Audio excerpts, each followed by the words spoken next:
Welcome to the Breaking Expectations podcast. This podcast is a safe space for women of color to hold open and honest conversations. We highlight the amazing stories of women of color who have faced adversity, and although they have encountered all these things, they have persevered and broken expectations. Join us as we explore a variety of thought-provoking topics and break expectations. What's up, guys? I'm your host, Janae, and I would like to welcome you to another episode of Breaking Expectations. I am super excited to start this series called Ambitious Women of Color in Tulsa. In this series, we are going to be highlighting women of color who have lacked resources, low income, went through various events of adversity, and although they have faced all these problems, they have persevered and broken expectations. So today we have a very special guest with us. I know her as Kesha, but some of you may know her as Owan, so here she is. Hello.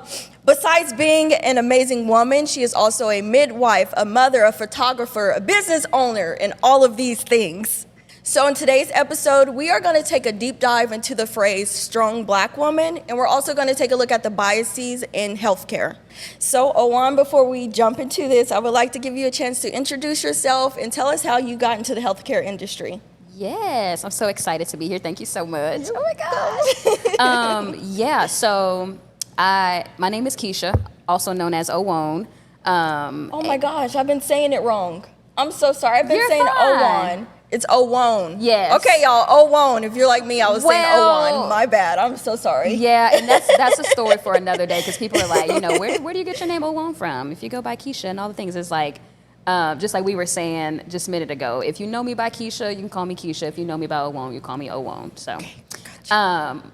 I am a Tulsa native, born and raised, descendant of Black Wall Street, Greenwood, all the things that some will expect from a Black native living in Tulsa. And as you said, I am a mom of 2, soon to be 3. I'm not pregnant. I am adopting my little cousin.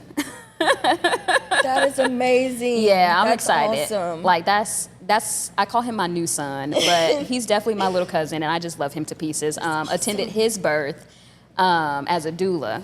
That's awesome. And so to, assist my aunt and all the things, and just life and adversity, and like you said, the things that we're going to dive into as far as growing up the way that we grew up and all the challenges we've had to face.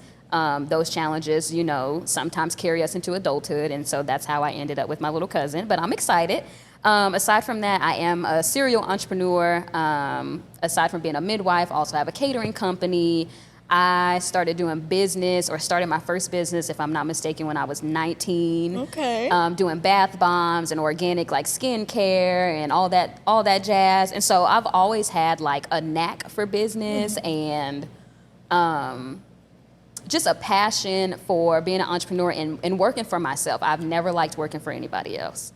I'm very independent, very stubborn, and a little controlling. I like stuff my way, you know? I want to make the rules, and I want to break the rules, but I want to make my own rules. So, at this time, I'm actually still working a full-time job while I am finishing up my midwifery career. But in the midst of all of that, as a business owner, I'm bootstrapping a lot because another bump in the road that Black women and Black entrepreneurs come across is that lack of funding that we receive, things like that. So, I chose a little bit of a hard path, but it's okay because I'm strong enough to do it. I think I don't know, what else? I think that's it. That's pretty much about me. Okay. Well, okay. I'm not sure if you answered the how you got into the healthcare industry. So can you dive into that? Yeah, so I got into the healthcare industry when I was 15 years old. That was when I attended my very first hospital birth. Okay. And birth has never, ever scared me. It's always been a natural physiologic process for me. I've always understood it to be that way. And that's not even something that I was taught growing up. It's just something that literally, and I tell people this, you're born a midwife, you're not made to be a midwife, your midwives are born. Okay. So I always knew that I was either gonna be a lawyer because I like to argue and I like to debate, or I was gonna deliver babies because, I love I love pregnant women, and I love like baby kicks, and I love making sure that moms are healthy. And I've always been this way. I've always been a nurturer. I've always been very empathetic and just a caretaker for people. Yeah. So ended up being a midwife. I love it. Wouldn't change it. I might still go to law school. Who knows? Who knows? We'll see, won't but we? I got into the I got to the healthcare industry. I would say at 15, like I actually count that experience from 15 all the way up until I started midwifery school, all the way up until now. And so I started as just a family support person for like anybody in my family that would go into labor, they would call me. Okay. Everybody called Kesha. My family calls me Kesha. And then it went into my friends once we start getting to childbearing age or like, you know, doing things, you know. My friends would call me, and so I was attending births in high school with friends that had kids in high school, and I loved it. Awesome. And so I officially like became a full spectrum doula at, I don't even know how old I was. Maybe 2021. Okay. And then it just continued from there. But I always knew that I was going to. So I didn't always know that I was going to be a midwife, though.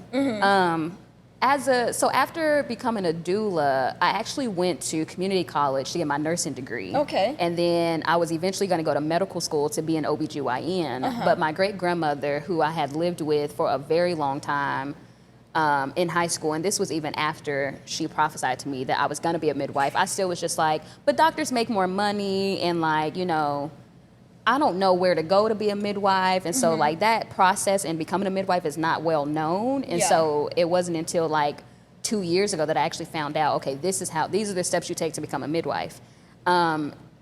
So I actually ended up failing out of school a couple of times trying to become a nurse. And I was just like, I don't know if this is for me. And it wasn't that I don't know the work or like I'm not smart. It was that I was dealing with ADHD, depression, bipolar, bipolar depression, which later at 26 is when I was actually diagnosed with all that stuff. So I had underlying things I didn't know about. Yeah. But at the same time, even with that, I started my midwifery schooling in the midst of still not being diagnosed with those things. But midwifery just came easy to me. Like it was just second nature. Okay. Seriously, second nature. So that's pretty much how I got started. That's awesome. So been doing it. I'm 27 now. Been doing it since I was 15. And I'm honored. I would not choose to do anything else, but maybe besides law. But I wouldn't choose to do anything else. I love it. That's awesome. Okay, one thing before we move on to the next thing, can you describe the difference between doula and, am I saying it right, doula? And a midwife? Yes. So a doula is an emotional support person. Okay. And so you do get certified to become a doula, but you're not licensed to become a doula. So that I would say would be the difference. I don't like bringing up like Western medicine to compare it, but the doula, in a sense, it would be like a nurse and a doctor versus a nurse and a doctor. Okay. But doulas do not do any medical. Gotcha. They don't practice any medicine. Gotcha. So they're there to like help you with position changes, helping you, like coaching you through your contractions, doing like hip squeezes and things like that. And then really just there to support the family, making sure that the family is getting their voice heard. Okay. They're there to provide them the information and assist them in making educated decisions, things like that. Okay. And then there's also, like above a doula would be like a birth assistant, which is the doula to the midwife. Okay. I call birth assistants midwives doulas because the birth assistant is charting for the midwife. They're making sure the midwife is taking baby's heart tones. They're making sure, I think I said charting, but they're like keeping documentation of everything going on throughout the labor and delivery, and then just keeping a midwife somewhat accountable to their decisions. Like they should have enough knowledge to say, hey, I noticed that you like gave this baby an APGAR score of 7. You know, maybe we should recheck that or something. It really just depends. So there's also birth assistants, and then there's a midwife. The midwife is the actual practitioner. Okay. So I'm in the trenches with the mama catching the baby. Okay. Listen, I done been in birth pools with from stomach up. I'm in the water pretty much with him because I'm so short. So I'm like like diving into the pool trying to catch this baby. It's crazy, but that's what I do. And so I also do like the newborn exams, and I check mom's perineum and her vagina and check for tears, and I do sutures and like blood pressure. All like I'm the medical provider. So that's awesome. Yeah, that's amazing. Okay, thanks for clearing that up. Thanks for clearing that up. Okay, so we are going to move on to the topic of a strong Black woman. So I've used this phrase several times with my Black girlfriends, and thinking back on it, I probably shouldn't have said that after doing this research, because it kind of took away their chance to be vulnerable with me and just kind of have that moment with me. So telling them that they're a strong Black woman and they can tough it up was probably not the best thing I could do as a friend. So when I think of a strong Black woman, I think of like this superhero. She's got an afro, she's got her fist up in the air, you know, her cape is flowing. And so what I don't think of when I hear the phrase a strong Black woman is someone who can be vulnerable, someone who can, you know, take that cape off. So when you hear the phrase strong Black woman, or when someone refers to you as a strong Black woman, how does that make you feel? Literally exactly what you just said, but it depends on the context. But I think it's great that you were able to like realize within yourself, like, okay, I was a little wrong in that. I probably should have said something else to kind of give them a pep talk. It depends in which, like, the context that it's used, but generally society does look at Black women as able to take on more than what we're, like, they look at us as inhuman, unfortunately, and that has had super negative consequences for us, especially in the medical field, which I know we're going to get to. But that's why that phrase is dangerous, because we're not able to be vulnerable, we're not able to show pain, we're not able to show emotion as much. We're immediately like labeled the angry Black woman, because when we're not being strong and we're showing emotion, oh, we're angry.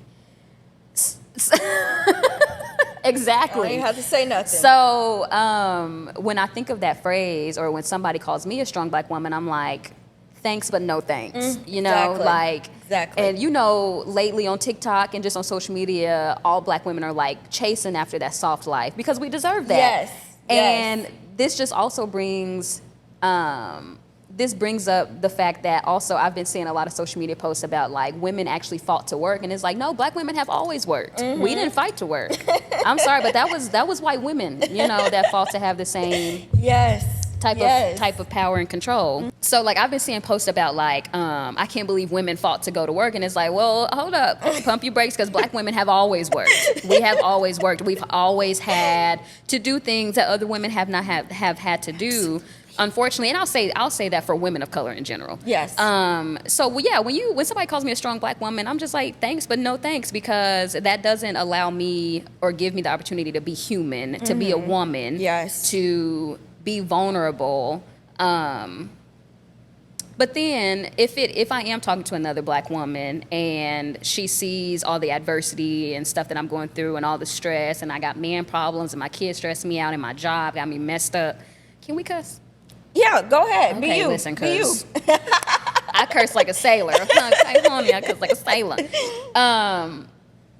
So it depends. So if my friend is telling me like, you know, I understand exactly what you're going through, but you are a strong Black woman, and although you're having a hard time right now, you're gonna persevere and you're gonna push through like you always do. And yes, society is fucked up, and they don't give us a chance to they don't even give us a chance to really make mistakes within those moments, because we're supposed to be so strong. So it's just all around just a negative connotation. It just should not be used.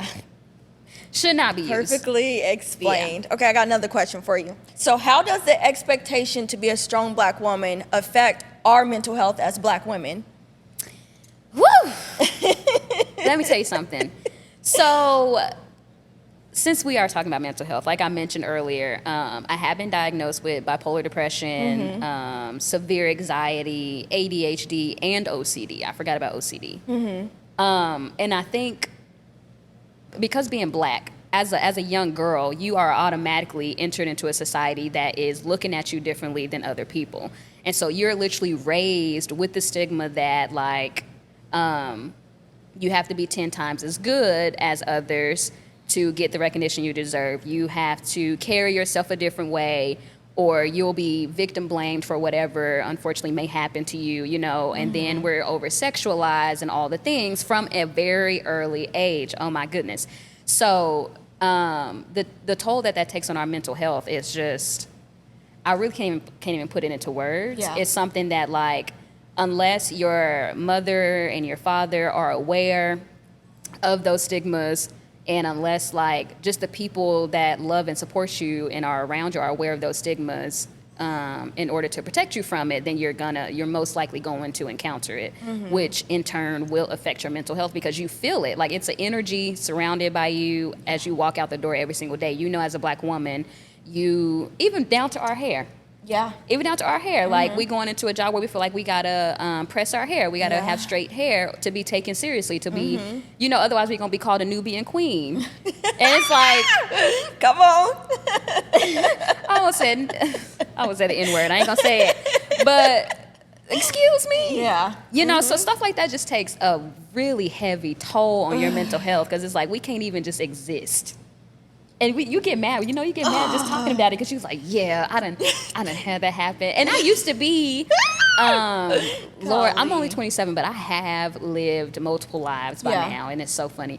But I used to be the one that wear afros and my big hoops, and I've shaved my head and I had big hoops, things like that. And so just down to, like, the different hairstyles that you get, really, really, that does depict how you're going to be treated. So the fact that we just have to think about everything from our looks to the way we talk to how our tone of voice and all the things for us to just, man, come on. You get what I'm saying. You're diving in. Because I'm passionate about this subject. I am a girl's girl. I love me some Black women. Yes. I love uplifting Black women. I love standing up for us. I love making sure we get what we deserve. I love making sure that we're taking care of our mental health, but that we are aware, that we're confident. So all of this stuff is like, I've learned it, one, through experience, and then I learned it just because it's like, from those experiences, I don't want anybody else to go through it. Yes. So, like, you know, why did I have this experience, and why is this the way life is, especially being a mom to Black children? Yes. I'm like, for one, I don't want my son perpetuating these things in society that make Black women uncomfortable, and I want him to be a girl's girl. I want my son to be a feminist, okay? I want him, you know, I can't do the misogyny. Yeah. And then I just want my daughter to be not a strong Black woman, but I want her to just be able to be. Yes. Just whatever you want to be, I want you to be able to be that. And so I'm going to protect that for both of my kids, you know.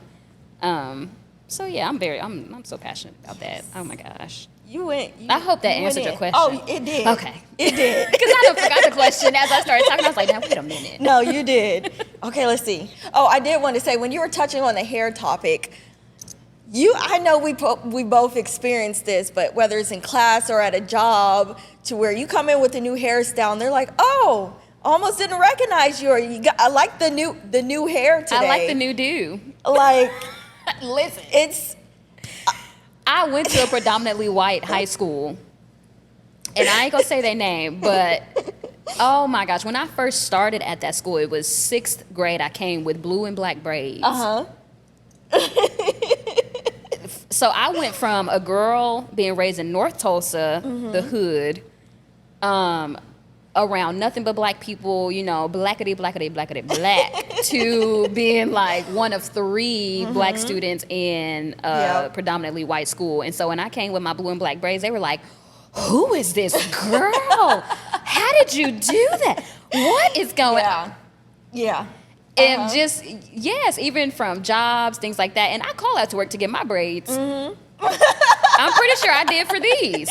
Because it take all day, okay? But yes. Yeah. Like, I definitely encountered that growing up as a kid and as a young woman, going into the workforce. Yeah. Like, you come in with a different sew-in and different length or whatever, and they're like, your hair grew overnight. Shut up. Like, you know.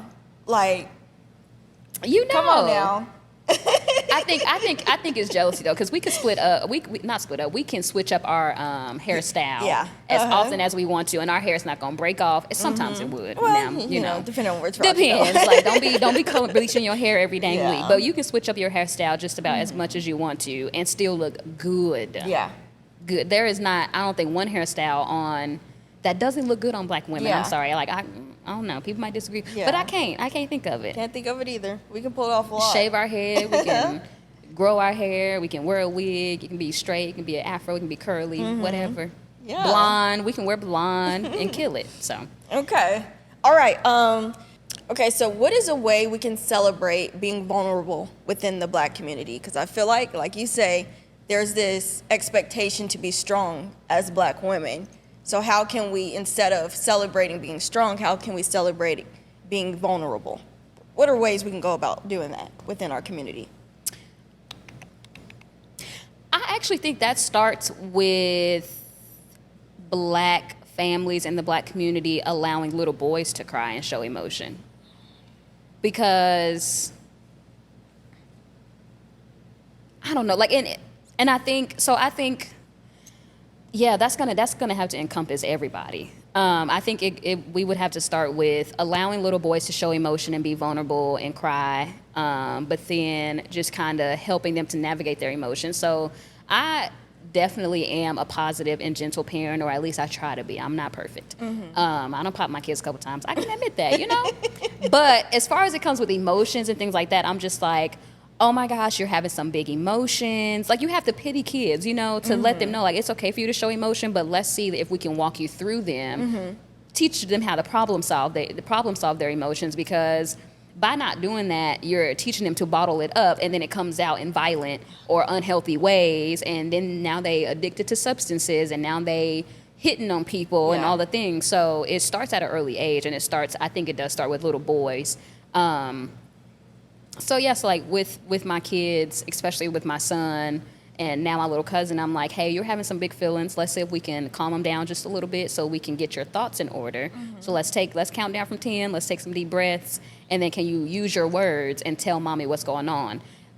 People that didn't get that growing up, including me, even now with my partner, we'll be arguing, and like if we having too deep of a conversation or something, I start to shut down. Yeah. And I'm like, I can't do this no more. Yeah. Because I don't have I have these emotions, but I don't have the words to tell you like exactly what I'm feeling. Yes. Even though he gives me that space to be vulnerable and like, you know, express how I'm feeling with no judgment, things like that, it's still just like, I was never really taught the words to use when I'm feeling like, you know, and not to go into my relationship issues, but like, it wasn't my intention to hurt my partner, but I hurt your feelings, and now I feel bad about it. And so I can say that now that I'm outside of the conversation, because that was a recent conversation. But it's like I was never taught how to do that within the situation, like, you know, so that's definitely a way. And then even with little girls, it's like, yeah, it is expected for us to be more emotional, especially with our cycles and things like that. But even down to like with our cycles, like you are going to get emotional at this, like, because a cycle is not just you bleeding for the month. Like your cycle is the whole month and the different phases of your cycle. So you have to know your body enough and know like, okay, at this point in my cycle, and I don't remember the names of the phases. It's like lunar, follicular, and all the things. I'm sorry. But like before you actually start menstruating, you are in your ovulation phase with that, which I believe is the follicular phase. You are more friendly, and you may even be more turned on and things like that. And you do want to be around people because you have all this good energy coming from you. But then a week before your ovulation, you're probably, or like after your ovulation, when your period's coming, you're probably moody, crampy, hungry, you want chocolate, blah, blah, blah. So that's probably a time that you shouldn't be around people, so that you're not getting into emotional conversations and arguments, things like that, because you're easy to trigger. So it comes down to education. It comes down to education. That's really it, because, and then people that genuinely care for you and being able to have those non-judgmental spaces for the people you care about to be vulnerable and not holding that against them later when you get mad at them. It's a lot. I knew you were just the perfect person for this specific topic, because when I tell you, you are touching all of the points. I'm glad, because I'm so passionate about it, because it's so, this literally came from experience. Like, I didn't have a lot of the stuff that I'm providing to my kids now. And it's like, I knew the love that I was missing because I just I'm just very self-aware. And so it's like, I know how to tell somebody how to love me and things like that. And so I'm teaching my kids all the different ways that there are to love, and they get to choose how they want to be loved, you know, in general. But I'm just trying to keep it healthy for them. That's awesome. Like, you can come to me. I am your best friend. I don't know why people say, like, I'm not my kid's friend. Well, they're going to be going to make friends with another adult that's going to be having them doing crazy stuff. So I, even with my kids, have to give them a non-judgmental space to just unleash. And that just is what it is. So, I mean, my kids are young, too, but I do have a 13-year-old stepdaughter from my previous relationship. And so even with her, it's like, I try to make sure she knows you can come talk to me about any boy, any girl, whatever the heck, like, just anything. Because if you don't come talk to me first, you're going to go get some wrong advice from somebody else. And I don't want that. And that's what happened to me. Yeah. I was getting horrible advice from people. Just doing the most. The most. Okay, so thank you for that. When I say you touched every point, you did an amazing job just diving into that.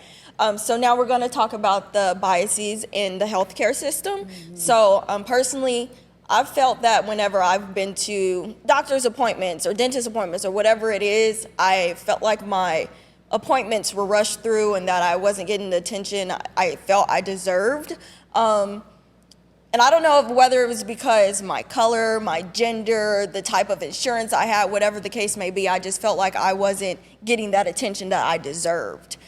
So can you share any personal thoughts or experiences that you've had within the healthcare system that you felt wasn't right, or, you know, was biased or whatever, that you felt you weren't getting the right attention? Talk about that. So I don't know if I have had a personal experience versus me witnessing other people's experience and having to advocate for them when especially when I was a doula. As a midwife, I do a lot of home birth, and like, we have a small team, and it's like, we are so close. We build relationships with the mom where it's like, we trust what she's saying. She knows her body, she knows her baby, she knows her husband, she knows what's going to happen in her birth space. And so as a doula, I have had to advocate for moms in that, you know, a mom is like, she wants to do skin to skin right after baby's born, but the nurses, or like the baby nurses and things like that, they're like, well, we want to get baby dried off and cleaned up and blah, blah, blah, because they may feel tired, or they don't want to have to come back to the room, or they got other people about to give birth, other mommies about to give birth. And it's like, okay, I get that, but this is this mom, this is right now, like, we're not worried about what your schedule is. This is this mom's labor and delivery, and this is her experience, and this is your job. So I've just had to kind of like politely, like, because in the birth space, you don't want to, because I can be like, you know, I can give you every which way. I can be nice about it, or I can be stern about it, or I can be a bitch about it, you know, whatever. But in the birthing space, as a doula, you do want to learn to not make the space a combative space. Yes. And so just those gentle reminders to nurses, like, oh, hey, I see you're taking baby, but mom wanted baby to come up on her chest. And they're like, oh, but I understand, but mom wants baby on her chest. Yeah. Thank you so much. And I got to use that voice. Oh, yeah, I definitely get it. But yeah, she wants baby on her chest. Yes. Oh, I see you're about to cut the umbilical cord. Is it done pulsating? Yeah. Is it done pulsating? Oh, no, not quite. Okay, well then, you know, yeah, let's just leave it. It's fine. Yeah. It's fine, you know. And so, and this has been with white moms and black moms, whatever. Like, I've just had to, like, make sure moms could, like, is for one, able to give consent to whatever is going on, and then also having her wishes made. But as far as me, because I have been a doula since I was 15, and I, like, have witnessed a lot, I feel like a little bit more, I was more educated than the people that I served a little bit, and like what my rights are and why am I burping? Okay. What my rights are, and like the role of the doctor or the nurses or whoever that I'm seeing. So it's like when I had my son, my son was born in the hospital. My daughter was born at home. With my hospital birth, I looked up and got like an amazing doctor who listened to me. She was a white woman. She listened to me, things like that. But I still made sure that I was just listened to, because it's like, and I did tell her, like, right off the bat, and it's like, if this is something you can't do, then I'm just gonna find another doctor that can, because I know that I'm low risk. I'm a first time mom. Like, I'm not getting induced. I'm not doing none of that. But I've had doctors on the flip side with patients that's like, oh, this baby's gonna be really big. We probably should induce you at 38, 39 weeks. And I'm like, wait, 38, 39? What?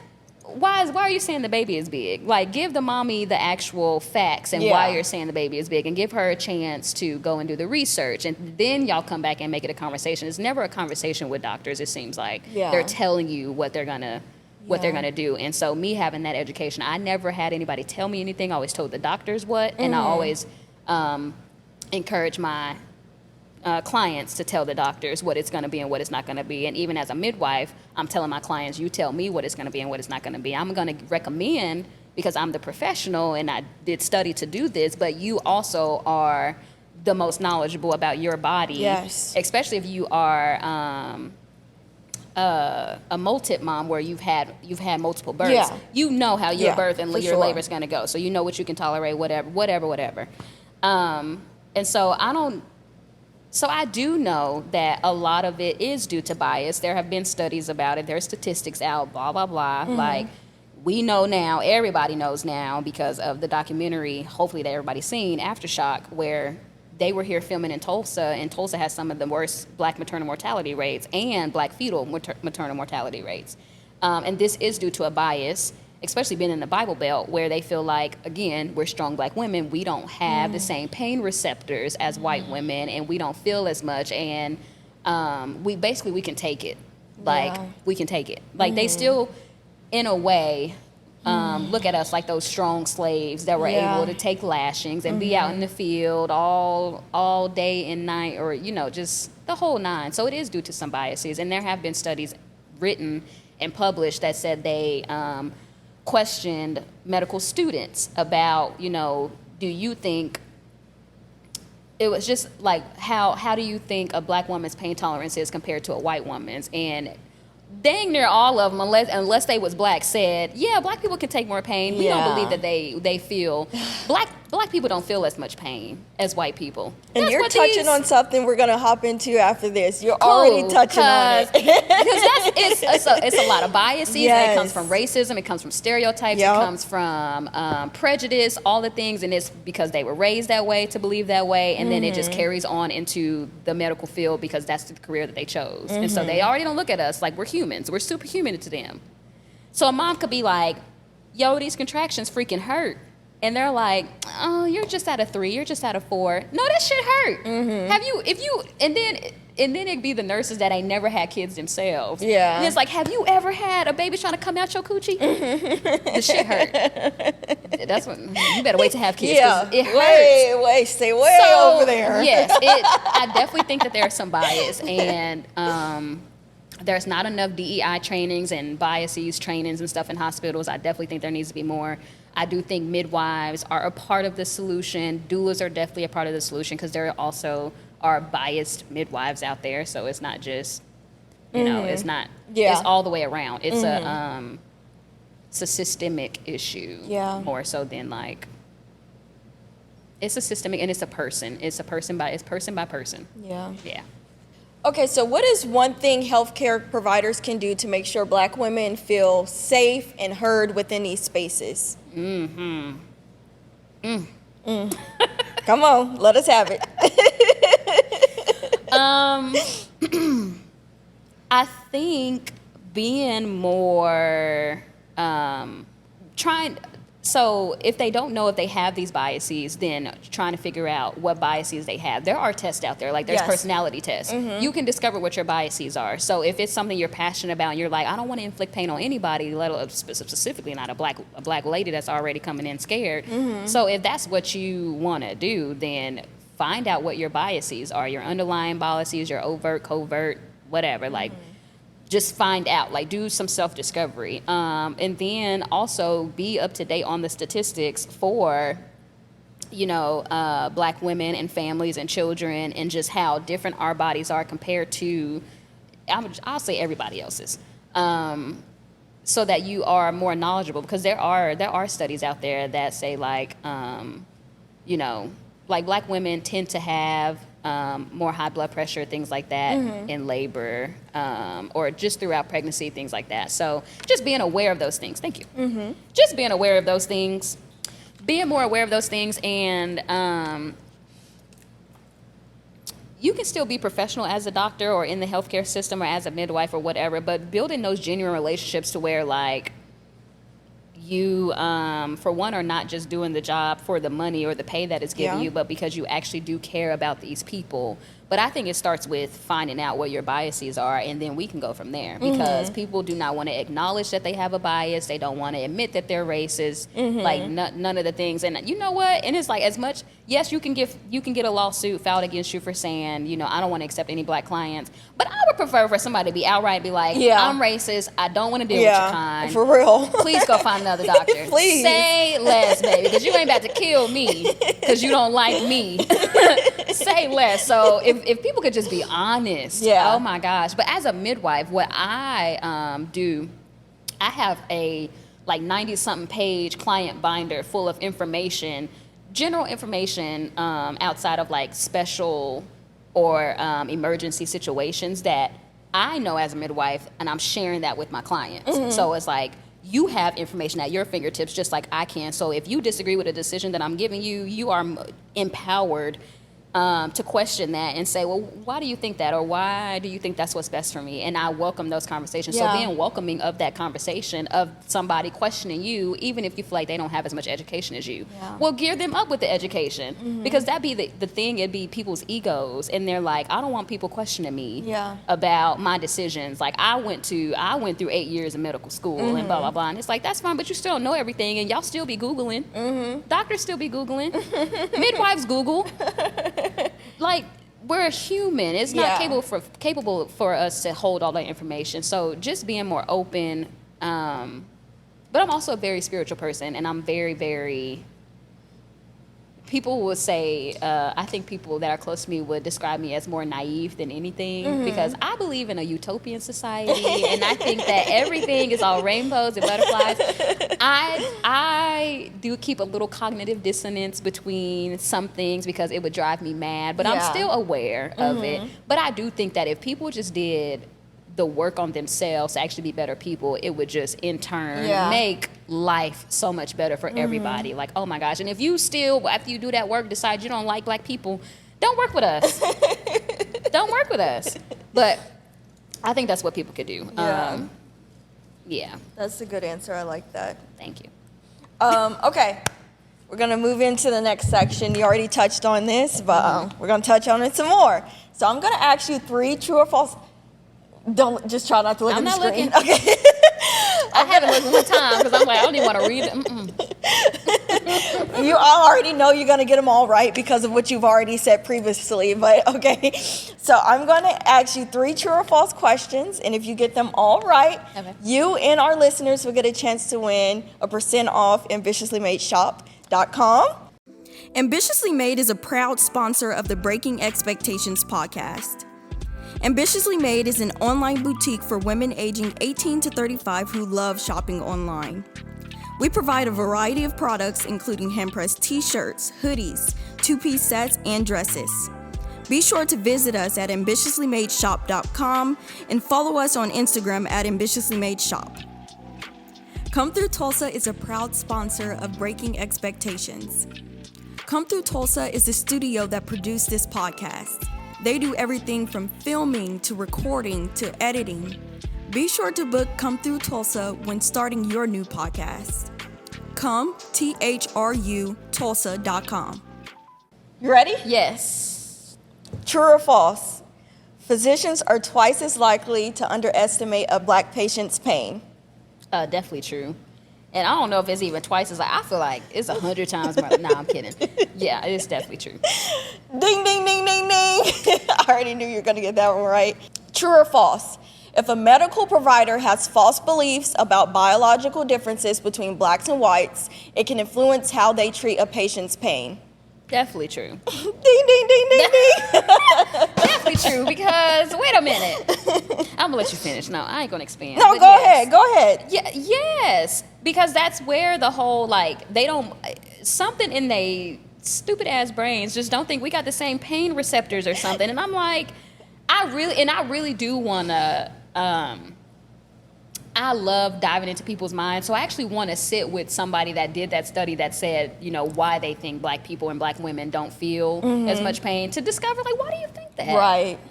And I guarantee you, like 9 times out of 10, it's not going to be nothing that they read. It's literally going to be based off biases, how they were raised, and how they were raised to see black people. That's just it. Yep. So it's annoying. Okay, one more question. Yes. True or false? Studies have shown that African American people have a higher tolerance of pain when compared to their white counterparts. False. Boom. Come on now. Yes, but because that's where the bias come from. That was easy, girl. Yeah, I won us some shirts, you know y'all. what We got a percentage off, baby. Scroll down just a little bit, Jay. He's playing like this cheering sound over there. Woo! You do have to add that. You got to add that to the video. Oh, I did get them all right. Yes, you did. I knew you were when you touched on it earlier. I was like, she's already diving into it. She doesn't even know these are the questions I'm going to be asking. She's going to get them all right. I already know. All of them, because these people got us fucked up. So based on these questions, I feel like these are the reasons the strong black woman stereotype or the strong black woman phrase can be negative and have a negative effect on us, because studies have already shown that this is how people are thinking. They believe that we are stronger physically, mentally, and that can affect the decisions they're making within the healthcare system. So I've never heard this phrase, a strong white woman. So I feel like we need to be very selective when we're using the phrase a strong black woman. Right? Yes. Oh my gosh, what you just saying, it was like a light bulb moment for me. I've never heard nobody say strong white woman. Ever. It don't even sound right. I'm sorry, it don't sound right. It doesn't sound right. Yes, but that's exactly where all of this comes from. And you know what? Like, and this is like a I'm not sure. I haven't read all the studies, but I like reading studies and experiments, things like that. And I do believe that because black people are like the original people, like black women are the original mother, like, you know, we carry the Eve's gene, things like that. And so we are chemically made up differently than other races. Like, that's just facts. You know, I ain't trying to spit no Hotep type things. I'm not Hotep, okay? These are facts. Listen, I gotta make that clear. Okay. These are facts. Like, black people are made up differently, and so, yeah. But that doesn't mean that I mean, I feel like, and I think, and I've just read theories about, like, you know, where does racism stem from, things like that, and I think that's exactly where racism stems from, is because although black people may not be aware of this and our power and things like that, especially spiritually, a lot of other people are, and that's why we are hit with so much, because they're trying to bring that power down. Wow. So yeah, like, it literally, all of this stuff, because like I said, I'm a very spiritual person. All of that stuff is just very spiritual, and it's all about, like, just people, just black people just being more aware of, you know, who we are, where we come from, the power we do possess, what our bodies are made out of, and just all the things. So I definitely agree with that. Awesome. Yeah. So I like to call this part of the podcast Empowered Endings, because it gives our guest speakers, you, to give the listeners a quote or just final thoughts that leaves them feeling empowered. So Ooh. give you a second to think about what you want to say, and then let us have it. Okay, yeah. So my thing that I take that question as to say, like, what would I want people to take away from this podcast? Educate yourself. Pick up a book, read some studies, go read some statistics, especially, you know, as a midwife. If you are a mother, you're a pregnant mother, you want to become a mother, and you are a father, you want to become a father, and you want to make sure that you are supporting the woman that you have impregnated or want to start a family with, educate yourself. Educate yourself, because nobody can tell you anything when you also have the facts. Like, nobody can put anything in your head if you haven't also done the studying yourself. So that's important to me. Just educate yourself. Pick up a book. Like that. I like that. Thank you so much for tuning into this episode of Breaking Expectations. Now I want to hear from you all. Did you agree or disagree with what we talked about today? If you're watching on YouTube, be sure to leave your thoughts in the comment section below. If you need any of the services that Owone provides, you can check out her information in the description below. Again, I'm your host, Janae. This is Kesha. Thank you for tuning in, and we'll see you next time.